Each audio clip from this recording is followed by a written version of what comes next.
Tapi semakin ke sini saya terakhir gaji itu sekitar 13 juta. 13 juta per bulan. Orderan terakhir 3 pieces kemarin tuh yang ke Dewan Pertimbangan Presiden. Hah? Itu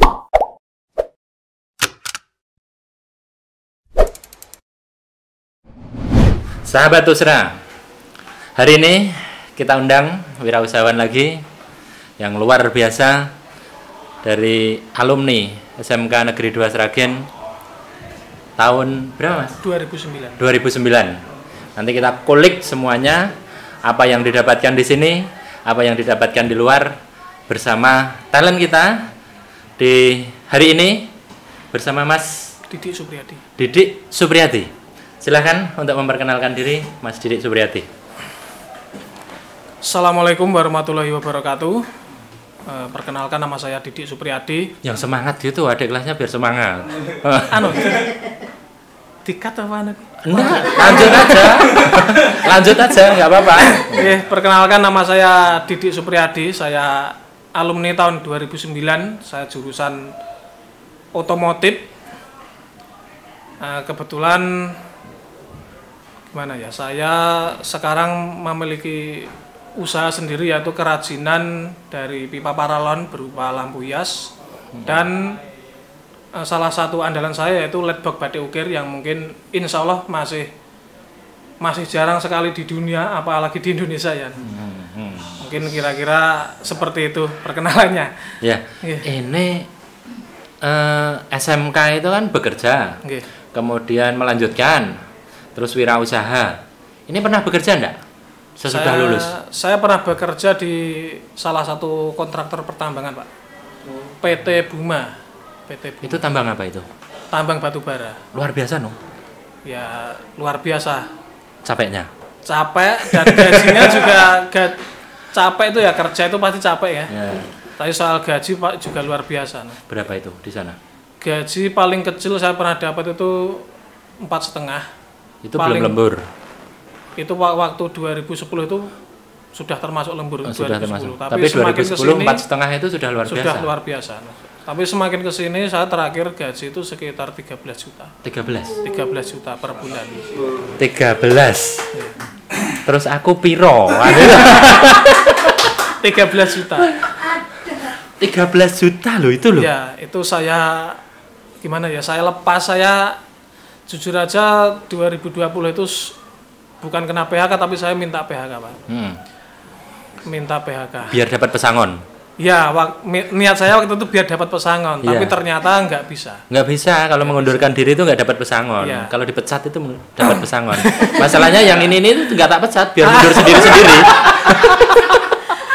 Iya. 13 juta itu bukan uang sedikit loh, Mas. Kenapa mundur? Ada apa? Saya tuh orangnya nggak bisa dikekang sama aturan, Pak. Jadi waktu itu aturan nggak, maksudnya begini, Pak ya. Waktu saya masuk pertama kali dulu itu aturan enjoy banget, enjoy, nggak terlalu ketat. Semakin lama ada aturan yang lebih ketat lagi. Kemudian waktu itu pandemi. Pandemi itu waktu itu kebijakannya adalah lemburan dihapus sehingga penghasilannya sangat-sangat berkurang, sehingga ya banyak yang karyawan yang keluar, dan waktu itu momen pandemi saya pakai untuk tak cari PHK saja lah, siapa tahu dapat pesangon banyak, tapi ternyata nggak bisa. salah prediksi. Ternyata nggak bisa. sudah terlanjur minta, tapi ternyata nggak dapat pesangon. Nggak bisa. Kalau mengundurkan diri itu nggak dapat pesangon. Makanya saya punya perusahaan itu nggak ada yang terpecat, nggak ada. Ya salah satunya itu. Gini, 13 juta itu, sahabat Tusra semuanya, saya ingatkan, 13 juta ditinggal pulang loh ini loh. Berani gantikan enggak ini? Nah ini sahabat Tusra, silahkan disiapkan mentalnya, disiapkan fisiknya untuk menggantikan yang 13 juta ini. Ini di sana berarti lowong, ini 13 jutanya ditinggal. Enggak ada niat untuk kuliah gitu sesudah keluar dari 13 juta itu? Saya dari dulu nggak ada niatan untuk kuliah, Pak. Pernah ayah saya pengen nguliahin saya, saya tolak mentah-mentah gara-gara gimana ya? Saya tuh males mikir dulu. Saya berpikir, waduh, malah mikir pelajaran sekolah sudah pusing, saya tak kerja saja lah. Saya emang prinsip saya pokoknya kerja sudah.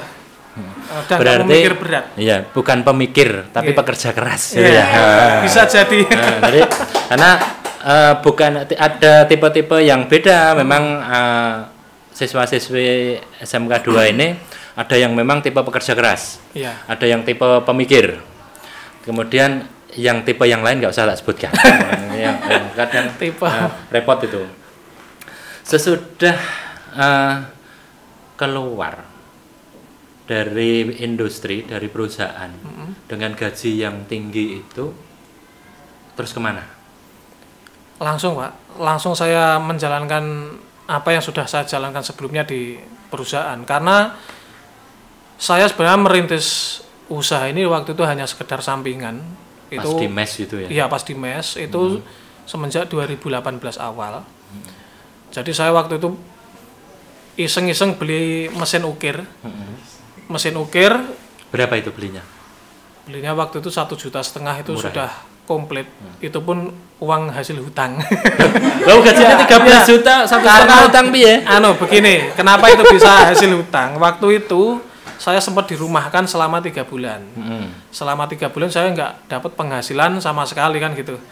Pas kembali ke sana, saya tuh bosen. Pas ketika sudah di rumah saya sudah Buat itu. Kok bosen. Jadi pengen mempelajari lebih dalam lagi soal ngukir. Saya beli alat, cuma nggak punya duit gara-gara habis dirumahkan. Akhirnya Tabungannya ya tabungannya dibawa istri. Uang saya pribadi nggak ada, maksudnya gitu loh Pak. ya uang suami kan uang istri. Uang istri saja. Ayo, Ya, remo jadinya Pak. kayak gitu. Remo ngono ki Pak. Wah, ini sing repot ini. Makanya mau beli alat cari utangan gitu ya.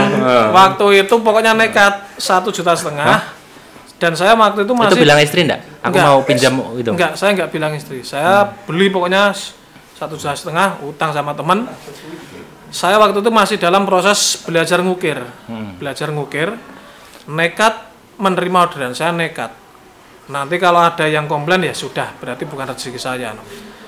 Setelah dapat orderan waktu itu saya dapat 10 pieces orderan. Waktu itu saya jual per piecesnya itu 200.000. Berarti Otomatis 2 juta kan Pak. Ya. Nah itu sudah kembali modal waktu itu. Wah, pesanan pertama waktu itu orang Madiun yang beli 10 pieces. kembali modal. Urung badi oke ra apa-apa. Iya, yang penting saya sudah tahu cara jualnya bagaimana. Kemudian Itu jualnya online apa muter-muter kayak saya gitu? dulu pertama lewat radio kan di alat berat itu kan ada radio. Monggo yang mau beli nanti ketemu saya di mes. Memang saya promosikan di radio alat berat. Setelah itu saya posting di Facebook. Nah ya, radio kan nggak ada gambarnya. Nggak ada, makanya kan ketemu saya di mes biar lebih jelas kan gitu. Apalagi di mes itu di tengah sana mungkin nggak ada sinyal, nggak bisa buka Facebook. Ada sih Pak, sinyal ada. Sudah ada wifi-nya dari perusahaan ya. Ada. Itu bisa dapat ide kayak gitu itu piye itu? Dari istri. Waktu itu kan saya ngukir kayu. Jadi karena ngukir kayu saya stop dan waktu itu merasa nyerah lah. Saya menyerah. Istri ngasih Istrinya pengusaha ukir kayu. bukan ngasih Pak gambaran di Facebook itu coba ya bikin yang model seperti ini dari pralon. Saya lihat-lihat dari pralon kok bisa. Cuma waktu itu modelnya rata-rata pralon cuma dibor, cuma dilubangi saja. Saya rasa kalau motif yang seperti ini bakalan susah penjualannya. Habis itu saya modifikasi namanya drill locator. Drill locator itu modifikasi alat bantu ukir saya itu pertama di Indonesia. Itu sudah di apa itu namanya? Paten kan belum itu? Belum. Tak patenkan saya aja deh. Itu pertama kali se Indonesia memang saya yang bikin. Itu saya coba untuk ngukir yang tidak tembus. Jadi tidak berlubang peralonnya itu. Yeah. Jadi insya Allah semua motif bisa. Nah disitulah ya. Terus gambar batiknya, motifnya itu programnya pakai apa? Saya semua editan itu pakai HP Pak, nggak pakai laptop. Lah terus dari HP itu nyemplung ke nyetaknya itu? Ada aplikasinya namanya Printshare. Printshare nanti beli master key-nya itu 20.000. Kalau murah? Murah. 20.000 untuk yang penting aplikasinya nggak dihapus selamanya. Nanti paling pembaruan ya sebulan sekali atau bayar lagi 20.000 itu? Nggak bayar. Nggak bayar. Master key-nya saja yang beli. Oke, ini saya kira murah, meriah, hasilnya luar biasa. Untuk adik-adik boleh ngikuti itu enggak? Sahabat Usra semuanya. Bisa. Saya juga punya channel YouTube. Namanya channel saya Bendil Sragen Tutorial. Di situ saya share beberapa trik dan tips untuk bikin lampu hias paralon. Tapi nanti kalau lebih bagus untuk sahabat Usra semuanya nggak apa-apa ya? Lebih bagus maksudnya gimana, Pak? Ya biasa, kalau yang awal ini kemudian yang baru itu biasanya kan inovasinya tambah. Nah, sampean kan juga iya. Ya, melihat di Facebook kurang, kemudian di inovasi sendiri hasilnya jadi lebih bagus. Bisa jadi nanti teman-teman sahabat Usra semuanya bisa jadi lebih bagus pada saat mulai. Nih nggak usah kecewa, rezeki nggak akan tertukar, kan gitu kan? Siap. Nah, sekarang terakhir pesanan itu berapa? Order yang terakhir? Maksudnya berapa pieces lah? Berapa piece? Orderan terakhir 3 pieces kemarin tuh yang ke Dewan Pertimbangan Presiden. Hah? Itu tim ahli hukum Dewan Pertimbangan Presiden. Siapa itu? Pak Henry Indraguna. Kok bisa pesan sama sampean? Waktu itu dia kan nyebar link Instagram. Waktu itu saya klik dan saya follow. Ya, terus dikasih saya tawari. Ternyata beliau minat. Kemudian pengen beli yang motif wayang, cuma karena kan saya nggak ada ready stock. Memang karena saya mengerjakan tuh kalau ada yang pesen saja. Ini wajib pesen dulu Pak. Kalau memang minat hubungi saja nomor nomor WA saya. Besoknya ternyata beliau WA saya dan langsung pesan 3 pieces. Itu satu piece berapa ratus juta? Satu pieces itu ya tergantung ukuran dan itu ukuran berapa yang dipesan Pak? Yang dipesan Pak Henry itu 1 meter, 1 meter 30 cm dan 2 meter. Berarti itu, panjangnya 1 meter, lebarnya? Lebar maksimal yang saya bikin itu lebar maksimalnya 69 cm. 69, panjangnya bisa bebas? Panjangnya maksimal 2 meter, selama ini saya bikin baru 2 meter. Maksimal tapi kalau mau 3 meter juga siap. Siap. Kalau itu batik itu 60 ya? 69? 69 kali 2 meter. Itu kira-kira berapa biayanya? Itu 3,5 juta. 3,5. 3,5. Itu harga kawan, harga umum, apa harga alumni? Harga umum. Oh, harga umum.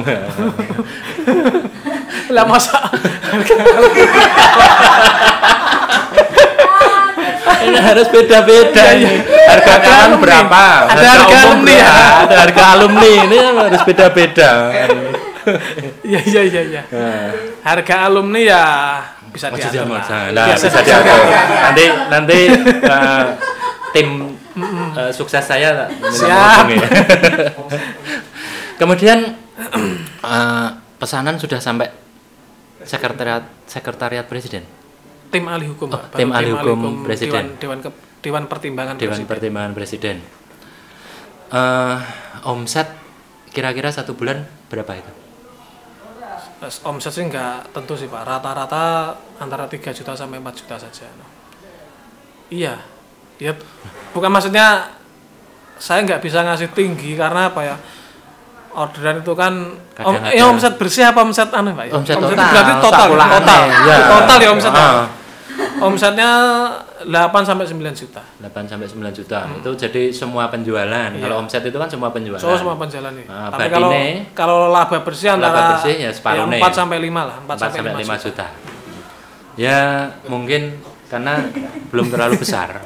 Kan posisi kerajinan itu kan tidak semua orang bisa. Karena memang sasarannya kan kelas menengah ke atas itu. Sasaran yang realistisnya Pak. Paling tidak ini membuka pola pikir kita.